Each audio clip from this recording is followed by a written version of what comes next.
much. Thank you. It's nice to be here. I actually just moved house around the corner from here a few weeks ago.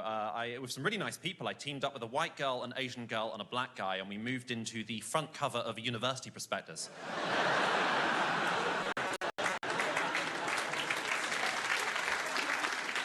It's so diverse. I love it. It's been a busy year, actually. There's a girl I've been going out with for the past couple of years. Took a big step in January. Asked her to be my wife. So she's decided she's going to keep her surname, mainly because she rejected my proposal.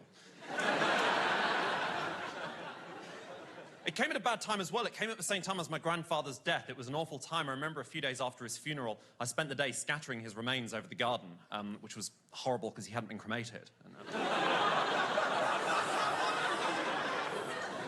Thanks for your sympathy. I miss my ex-girlfriend, I do. I miss her a lot. She was a great girl. Her name was Kate, short for Catherine, and she lived in London with her parents and her brother Nate, short for Natharin. They're nice people. She was a great person, you know, great sense of humour, tremendous sense of breasts, and just this sort of really nice personality that I really sort of liked. I didn't expect anything to happen between us. We were friends for a long, long time before we started dating. Then suddenly, out of the blue, she suddenly started getting very flirty. Remember one evening she was around my house, and she did something very flirtatious. She did the cherry stem trick.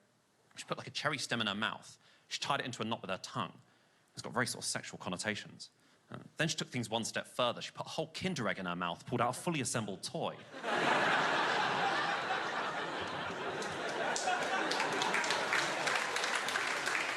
Got me hot under the collar, I don't mind telling you. And she suggested we go clubbing together. And I was nervous because I'm not really much of a clubber, but I didn't want to let that come across. So as we went to the nightclub, I wanted to make myself seem as chill and laid back and relaxed as possible. We got to the nightclub, you know, I had my hand in my pocket of my shirt. Is that weird? I don't know. And we went in and it wasn't my sort of nightclub. They weren't really playing any of my favourite music. They weren't playing any R&B. And I love recorder and bassoon. None of it. But it didn't matter, because as soon as we got out there on the dance floor, I was rocking out my best dance moves to impress her. Dance moves you've all probably tried in the past. We're talking the chainsaw, the lawnmower, the sprinkler, the shopping trolley. Yeah. Dance moves a bit like this. Angle for you. You know what this one's called? It's called a trying and failing to hang a clock on a wall.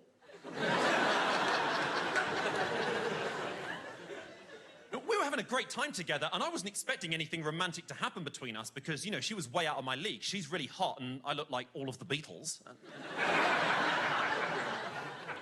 But suddenly, out the blue, she just leaned in, and she just kissed me right there on the dance floor, and mouth. She just pulled away, and she said, "Is this a date?" Short for Datharin. And I got flustered. I said, I'm not actually sure what would actually constitute a date in this case. I'm not sure if this is a date, because obviously, you know, dating is quite weird in the first place, you know, because human beings are the only things that date. Animals don't date. Animals don't even mate in the same way as humans do. I mean, you know, just look at the North Alaskan salmon. And I thought she was going to want to leave and just walk away, but then she suggested we leave together and go back to mine, you know, presumably to engage in some form of sexual argy-bargy, and I was nervous and I was excited, because I guess I've always sort of seen sex as quite a sort of spiritual experience, in that I often pray for it to no avail. I just wanted to get out of her as quickly as I possibly could. We left the nightclub together, we got back to mine, and we started kissing again, and suddenly this really sort of forceful, dominant that I'd always really loved came out, and she started kissing me really forcefully, and then she threw me up against a wall as if I was spaghetti, and she wanted to make sure I was fully cooked.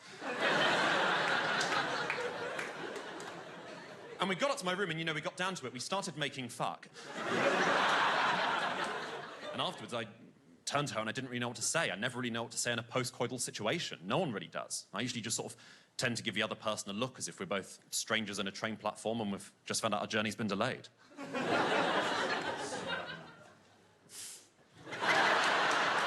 Ladies and gentlemen, my name is Glenn Moore. You've been absolutely delightful. Thank you very much.